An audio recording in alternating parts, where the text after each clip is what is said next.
«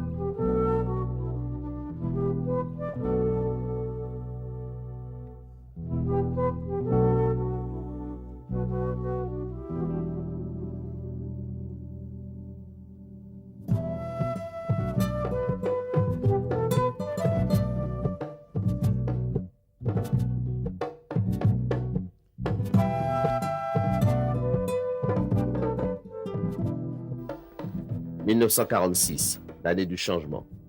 Du changement de statut de la colonie qui, par la loi du 19 mars 1946, est érigée en département français avec la Martinique, la Guadeloupe et la Réunion. Une victoire pour le député de la Guyane, Gaston Monnerville, qui déjà avant la Seconde Guerre mondiale, demandait une égalité des droits pour les citoyens de l'outre-mer avec ceux de la métropole. Cette victoire est acquise dans un contexte favorable à l'évolution des colonies. La majorité de gauche à l'Assemblée nationale, issue des élections d'octobre 1945, compte dans ses rangs les députés des 4 grandes colonies. À ces élections de 1945, Gaston Monnerville du Parti radical est réélu. Il l'est à nouveau en juin 1946 devant René Jadefar de la SFIO.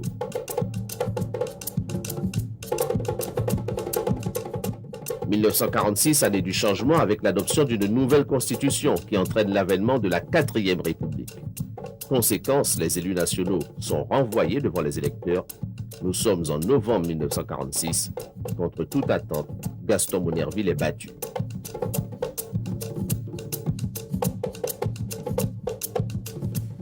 C'était plutôt un sentiment, je veux pas employer de mots trop gros, mais enfin, disons de regret, pas pour moi, mais pour mon pays.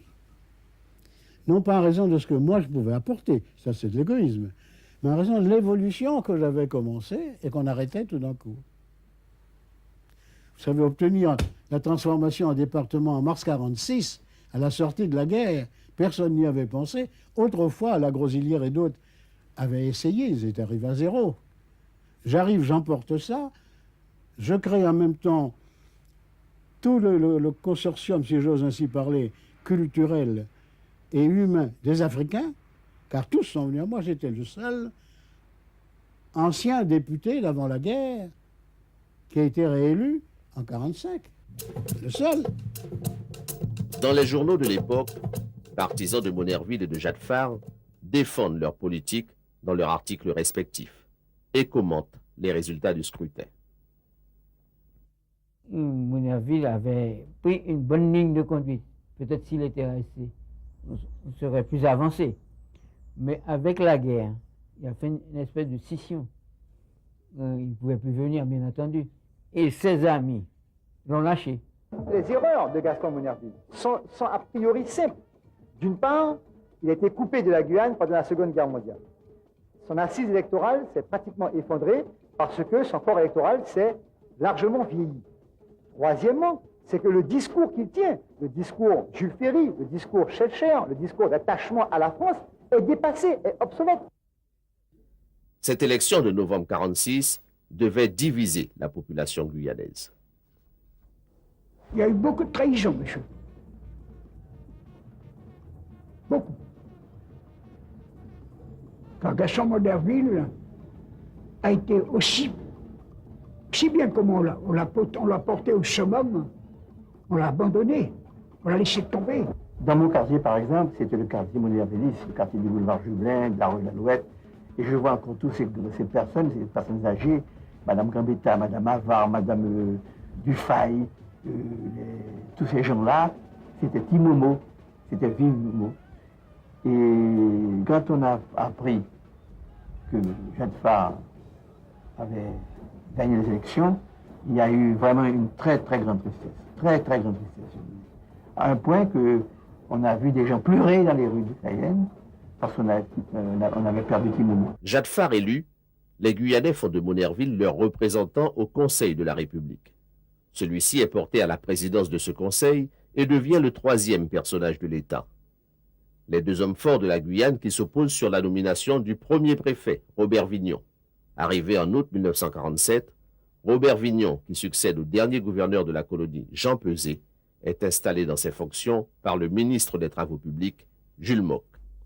Il y avait eu une querelle entre Jadefar et Monnerville, et Et Monnerville s'opposait à ma nomination. Jeanne Farr me soutenait uniquement d'ailleurs parce que Monnerville était contre. Et c'est ainsi que j'ai pu être nommé grâce à l'action de Jeanne Farr. Et puis, il y avait une affinité particulière entre Jeanne Farr et moi. Nous étions de la même taille, du même poids. Il était plus âgé que moi, certes, mais nous étions de la même race. Et c'est lui qui a contribué à m'initier à la Guyane, lui et ses amis. Un jeune préfet pour un département où tout est à réaliser. Les équipements publics, l'infrastructure routière, le développement économique. Robert Vignon met en place sa stratégie. Il y avait une population à l'intérieur qui était nomade. C'était ou des orpailleurs ou des gens qui se déplaçaient au fur et à mesure des abattis. Alors, j'ai cherché non pas à coller à la population, mais à équiper 3 points de passage obligés et d'où il était possible de rayonner vers l'intérieur. Et j'y ai mis, par ordre d'importance, un prêtre, un médecin et un instituteur. Et j'ai équipé ainsi Marie Passoula, dont le site a été choisi absolument par Gougiste et par moi. Nous sommes restés 8 jours dans la région à chercher un endroit qui n'était pas inondable, qui était sain, Marie Passoula, Saül et Camopi. Et là, j'ai installé ce que j'ai pu de la trilogie dont je vous ai parlé tout à l'heure.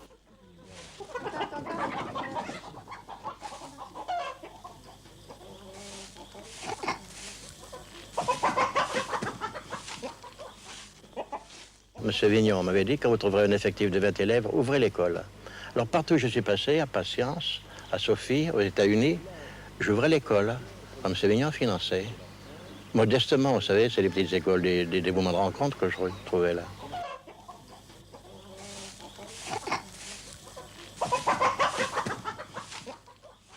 Il y a eu un centre qui s'est créé, un centre commercial, un centre religieux, un centre administratif. Mais les chantiers étaient toujours éloignés de Saül. Les mineurs, les orpailleurs revenaient chez eux tous les samedis, tous les 15 jours, vous voyez.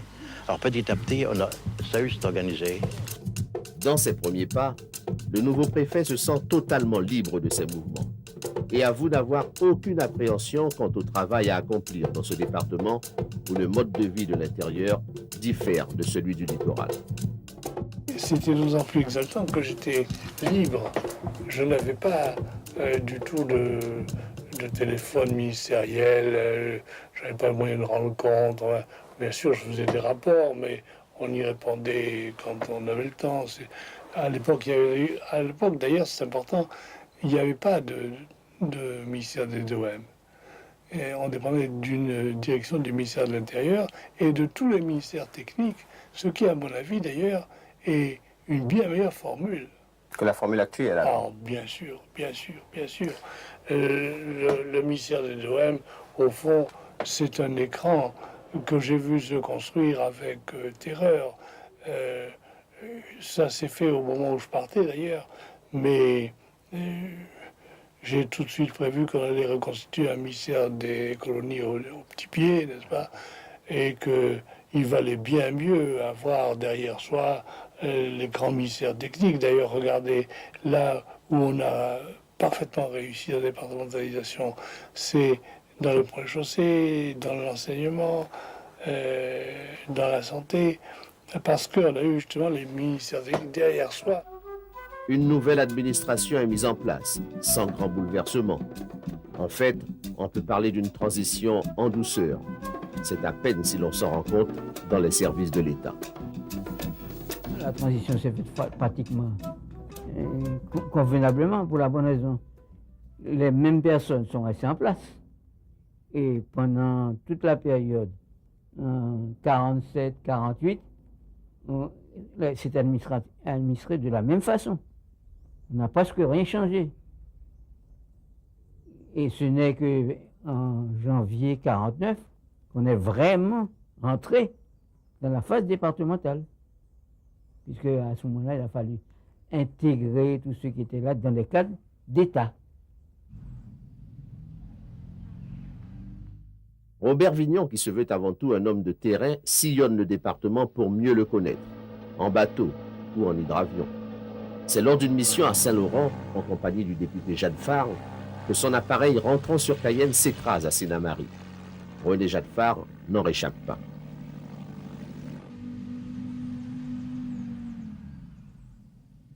Il est probable que notre avion a cogné en partant une souche qui flottait entre deux eaux. Et cela a dessoudé le robinet de vidange de l'appareil qui, lui, a beaucoup vibré. Alors, nous avons failli nous poser à Mana parce que nous n'étions pas sûrs de pouvoir rentrer. Et quand nous sommes arrivés au-dessus de Sénamarie, la nuit était tombée, vous savez combien là-bas la nuit tombe brutalement, et nous sommes aperçus que nous n'avions plus d'essence. Le réservoir s'était vidé. Alors, nous avons décidé de nous poser sur le Sénamarie, qui est extraordinairement sinueux.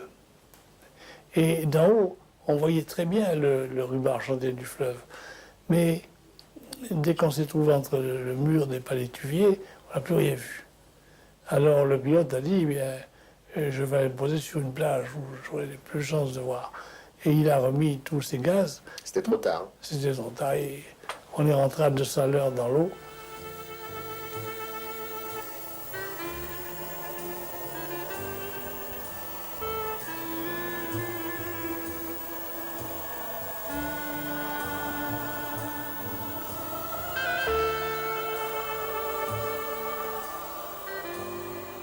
René Jacques Farr, qui décède en ce 8 novembre 1947, était âgé de 46 ans.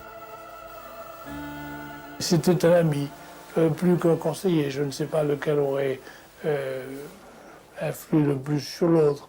Mais je vous l'ai dit, nous étions de la même race, des gagnants, et nous aurions gagné ensemble. Et probablement, lui prolongeant mon action à Paris, et nous aurions mieux gagné. À l'élection partielle qui suit, celle de janvier 1948, Léon Damas lui succède. Damas affronte alors, entre autres, Édouard Gaumont. Ce dernier, qui a été commandant de la compagnie d'infanterie coloniale, est titulaire d'une licence de lettres et d'un doctorat de droit. Il donne des cours gratuits à domicile et collabore à l'activité du foyer Félix Éboué. Son engagement sportif en font également un homme populaire. Je n'avais jamais fait de politique auparavant.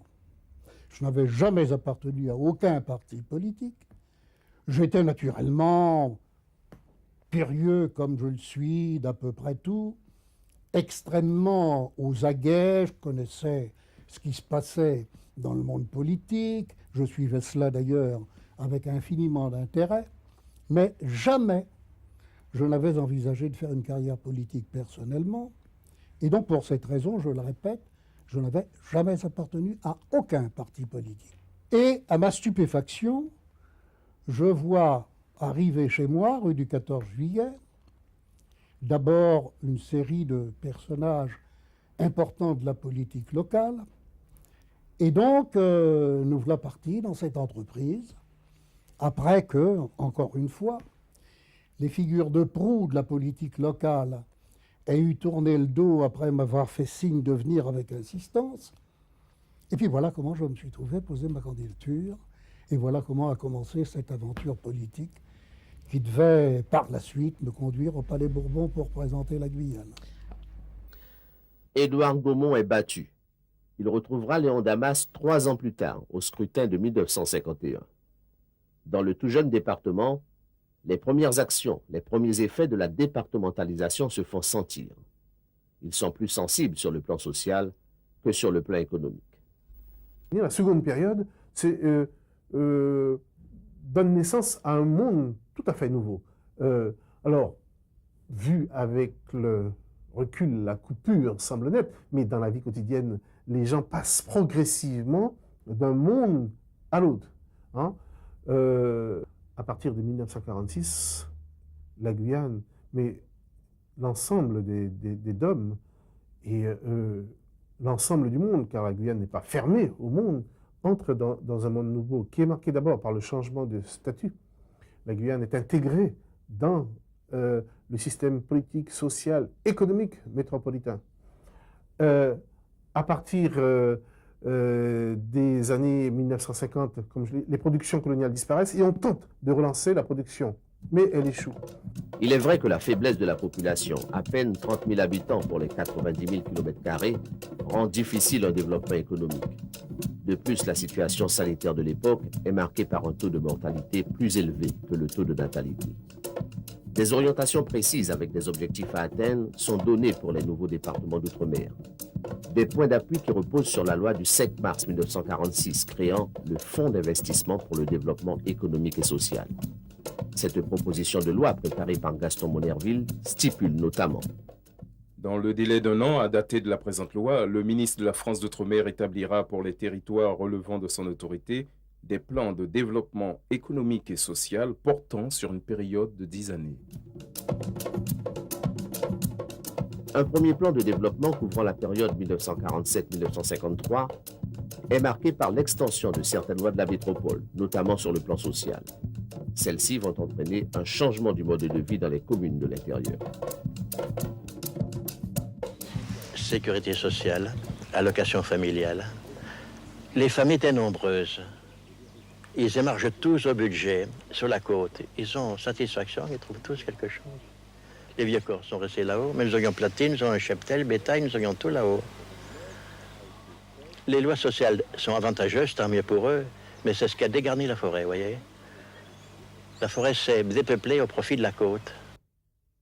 La départementalisation dans ces premières années, c'est en effet dès 1947 la création de la Caisse de sécurité sociale de la Guyane.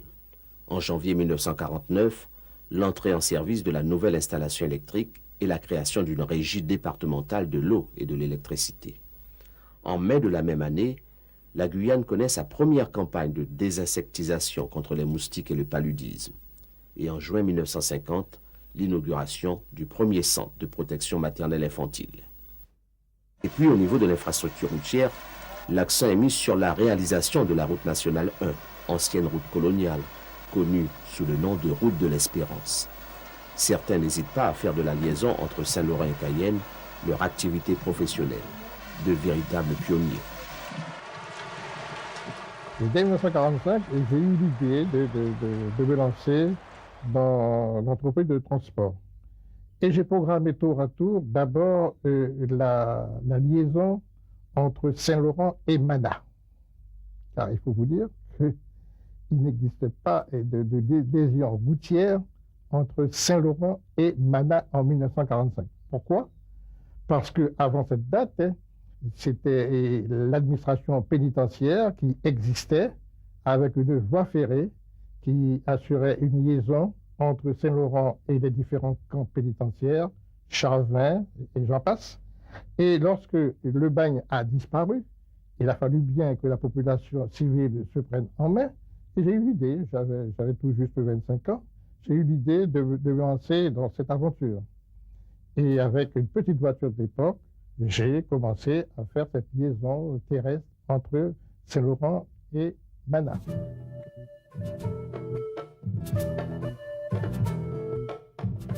Je me souviens parfaitement, en 1945, 46, 47, 48, il fallait bien 2 heures pour assurer cette liaison de 40 km entre Saint-Laurent et Mana.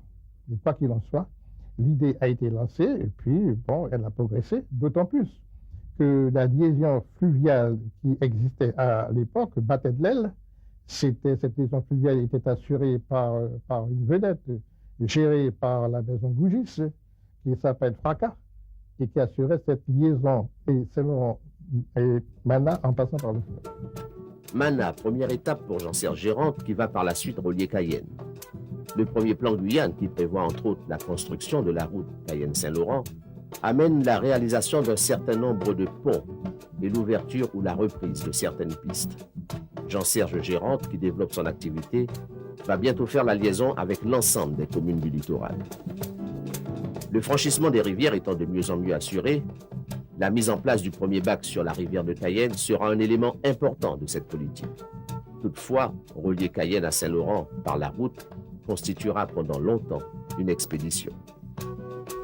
Il fallait absolument que dans le camion, il y avait un bûcheron qui était un salarié de l'entreprise Et dont la mission consistait à faire le passage pour permettre aux véhicules de passer, parce que pas un jour de passer si on n'était pas heurté par des arbres qui étaient tombés sur la route.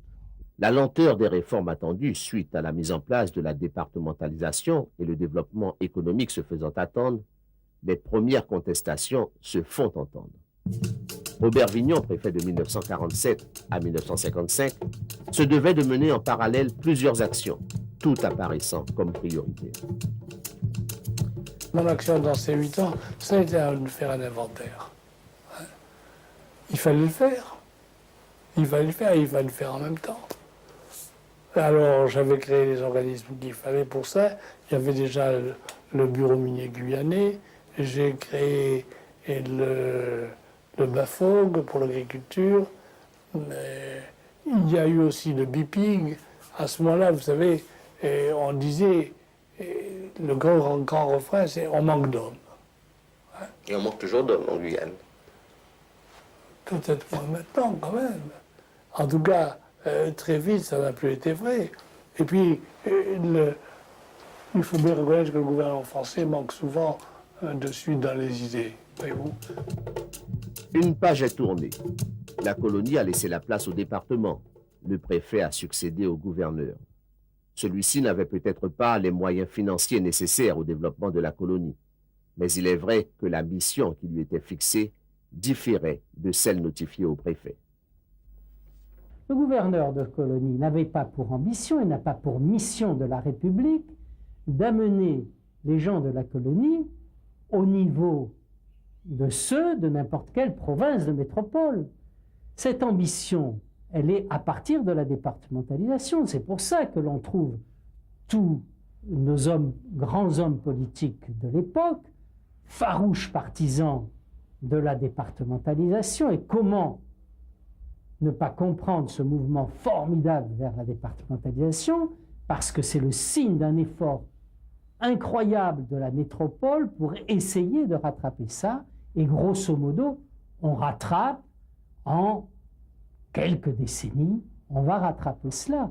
Les gouverneurs n'avaient pas cette mission. Les gouverneurs devaient mener, dans le cadre de la paix publique, des libertés publiques, devaient mener des populations à lentement évoluer, suivant un rythme qui devait leur être propre, et pas seulement un rythme, mais, si vous voulez, une idéologie qui pouvait leur être propre. De l'année 1946 qui voit la Guyane érigée en département, un incident reste gravé dans la mémoire des Guyanais, celui ayant opposé la population aux tirailleurs sénégalais.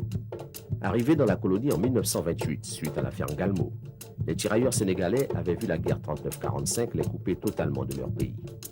Aucune décision n'étant prise à leur égard lors du rétablissement des mouvements de navires, il s'ensuivit une exaspération qui, le 24 février, un dimanche de carnaval, débouchait sur une bagarre au Dancing Palace. L'incident provoquait une véritable révolte de la garnison qui, entre le 24 et le lundi 25 février 1946, s'en prit à la population. Bilan de ces 2 journées, 7 tués, une 60aine de blessés. Un dossier géré en commun par le dernier gouverneur de la colonie, Jean Peset, et le premier préfet, Robert Vignon, lequel eut à suivre la longue procédure d'indemnisation aux victimes de ces journées de février 1946.